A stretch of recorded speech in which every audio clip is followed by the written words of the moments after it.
حضرت سلمان فارسی رضی اللہ تعالی عنہ سے یہ روایت ہے۔ حضرت سلمان آپ کو معلوم ہے کہ ایران میں پیدا ہوئے اور ان کے والد جو ہیں وہ آتش کدے کے بڑے ذمہ دار آدمی تھے، لیکن ان کو نفرت پیدا ہوئی کہ یہ آگ ہم خود جلاتے ہیں، ایندھن اس میں نہ ڈالیں تو بجھ جاتی ہے، ہم کیسے اس کے سامنے ہاتھ جوڑ کر کھڑے ہو جائیں، اس سے دعائیں مانگیں۔ بہرحال اس بنا پر جو بھی چپقلش ہوئی تو جیسے حضرت ابراہیم علیہ السلام کو ان کے والد نے گھر سے نکال دیا تھا، انہیں بھی گھر سے نکلنا پڑا۔ جیسے حضرت ابراہیم نے پھر ہجرت کی تھی اور وہ عراق سے جو ہے شام کی طرف منتقل ہوئے تھے، تو یہ ایران سے شام کی طرف منتقل ہوئے، وہاں جا کر انہوں نے عیسائیت کا مذہب اختیار کیا، راہبوں کے پاس رہے۔ آخری راہب جس کے پاس تھے زیر تربیت و تعلیم تھے، تو جب اس کے انتقال کا وقت آیا تو انہوں نے کہا کہ مجھے تو ابھی تشفی نہیں ہوئی پورے طور سے، آپ نے بہت کچھ سکھایا ہے، بہت کچھ سمجھایا ہے، اور میں نے آپ سے بہت کچھ فیض حاصل کیا ہے، لیکن ابھی تو مجھے تشفی نہیں ہوئی،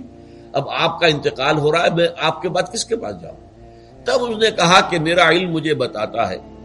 کہ نبی یہ آخر الزمان کا ظہور اب قریب ہے، اور وہ جنوب میں کھجوروں کی سرزمین میں ہوگا،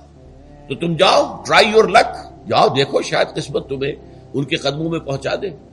تو وہ وہاں سے روانہ ہوئے ایک قافلے کے ساتھ، قافلے پر ڈاکوؤں نے حملہ کیا، انہیں پکڑ کر غلام بنا لیا، غلام بنا کر بیچ دیا، لیکن یہ دیکھیے قسمت ان کی کہ مدینے کے یہودی نے خرید لیا، اب مدینے پہنچ گئے۔ اب وہاں خبریں انہیں مل رہی ہیں کہ مکے میں کسی صاحب نے دعویٰ کیا ہے نبوت کا، لیکن ان کے پاؤں میں تو غلامی کی بیڑیاں، یہ مکے تو نہیں جا سکتے۔ تو میں کہا کرتا ہوں کہ یہ اس شخص کی قسمت ہے کہ جیسے ہم کہتے ہیں کہ پیاسا کنویں کے پاس جایا کرتا ہے، کنواں تو پیاسے کے پاس نہیں آتا، لیکن یہاں کیا ہوا، کنواں چل کر پیاسے کے پاس پہنچا ہے۔ محمد رسول اللہ صلی اللہ علیہ وسلم ہجرت فرما کر مدینے تشریف لے آئے۔ تب انہوں نے اپنے آقا سے ایک روز کچھ تھوڑی سی کھجوریں مانگی، لی اور اجازت طلب کی اور جا کر حضور کی خدمت میں پیش کی، کیونکہ اس نے یہ بتایا تھا راہب نے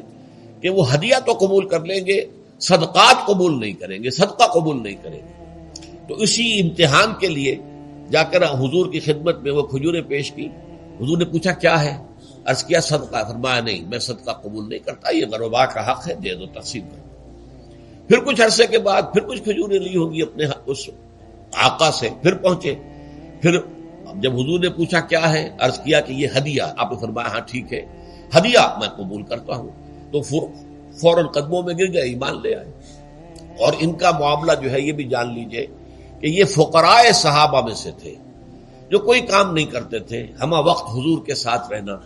اور اس اعتبار سے حضور نے ان کے بارے میں یہ بھی کہا ہے کہ سلمان و منا من اہل البیت، سلمان جو ہے وہ ہمارے اہل بیت میں شامل ہے، رضی اللہ تعالی عنہ۔